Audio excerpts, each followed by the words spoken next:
আপনাদের সবাইকে আসসালামু আলাইকুম। আপনাদের সবাইকে ঈদ মোবারক। এবারে ঈদুল আজহা সর্বশক্তিমানের পরম করুণায় দেশের মানুষের জন্য একটা স্বস্তির পরিবেশ তৈরি করেছে। গত প্রায় 15-17 বছর যাবৎ ঈদ কুরবানিতে দেশের একটা বড় অংশের রাজনৈতিক নেতা কর্মীরা মানসিক দুশ্চিন্তার মধ্যে পড়তাম, যেটা ময়দানে যেতে পারবো কিনা, ময়দানে গিয়ে নামাজ পড়তে পারবো কিনা, সামাজিক পরিবেশ থাকবে কিনা, এ ব্যাপারে একটা দুশ্চিন্তা কাজ করত।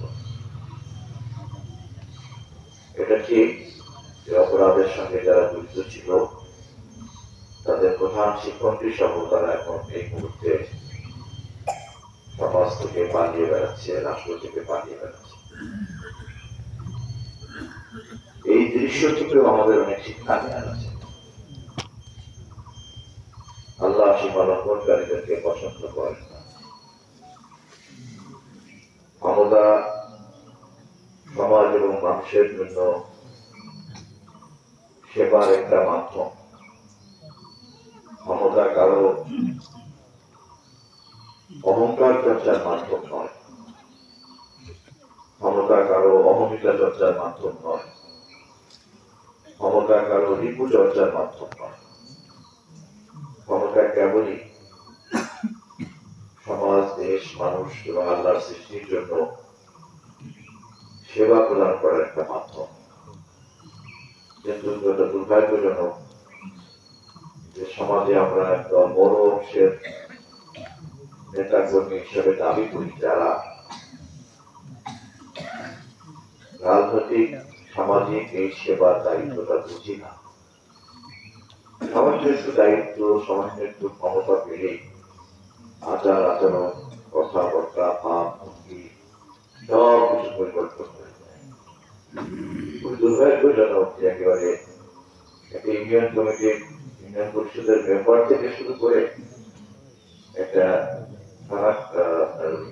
বাজার কমিটির একজন সদস্য থেকে শুরু করে রাষ্ট্রপতি পর্যন্ত যেই মুহূর্তেই একটা দায়িত্ব ক্ষমতা তাকে দেওয়া হয় সেই মুহূর্তের সাথে সাথে তার মনোজগতের মধ্যে একটা বিরাট পরিবর্তন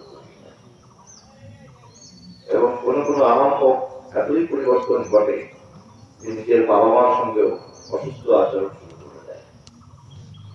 নিজের পরিচিত কবরের সঙ্গে তার সঙ্গে তার বাবা মারও কথা বলতে পারে না, এতই ক্ষমতার বদলটা হয়ে পড়ে। ফলে নেতৃত্ব এবং ক্ষমতা অর্জন করার জন্য যদি আল্লাহ প্রদত্ত কোন শক্তি না থাকে তাহলে তারা সীমা লঙ্ঘন করবে এবং তারা সীমা লঙ্ঘন করার কারণে তাদের যে পরিণাম, সেই পরিণাম তাদেরকে ভোগ করতে হবে। এই কথা কোনো আমরা যারা আলোচনা করছি তারা কেউ নতুন করে জ্ঞানী লোক হিসাবে কথা বলছি না। এটা ইতিহাস পাঠ করলে নমরুদ থেকে শুরু করে এই পর্যন্ত সকল ক্ষমতাবানদের পতনের যে ইতিহাস ওটা দেখলেই কিন্তু আমরা টের পাই।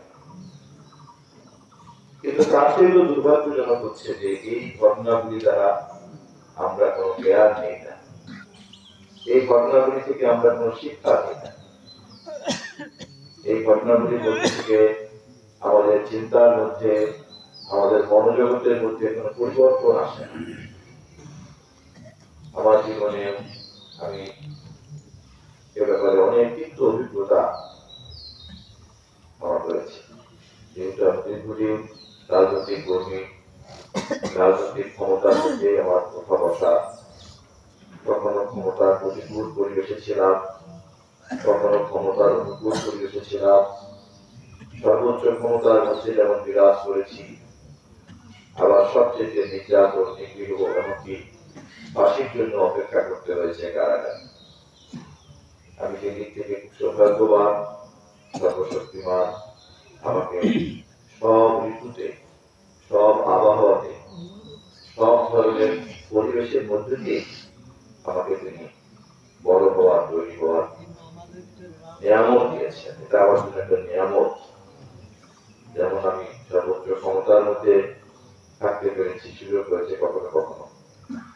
আবার সর্বোচ্চ ক্ষমতার আক্রোশে পড়ে ফাঁসির জন্য অপেক্ষা করার পরিবেশও আমাকে করতে হয়েছে। আমার মতো একজন ক্ষুদ্র মানুষ, সামান্য আপনাদের ভালোবাসা হয়ে আমি এ পর্যন্ত রাজনৈতিক কর্মী হিসেবে জাতীয় রাজনীতিতে পথ চলছি, কিন্তু এই সুযোগগুলি আমার জন্য একটা শিক্ষা, আমার জন্য একটা জ্ঞান, এবং আমি প্রতি মুহূর্তেই সেখান থেকে শেখার চেষ্টা করেছি, নেয়ার চেষ্টা করেছি। এবং মানুষ যেহেতু নশ্বর, মানুষ যেহেতু মৃত্যু যাত্রী, অবধারিত ভাবে তাকে কিন্তু কবরে দিতে হবে। তার নির্ধারিত সময়ে তার এই জ্ঞান এবং অভিজ্ঞতাকে কাজে লাগানোই তার একমাত্র কাজ।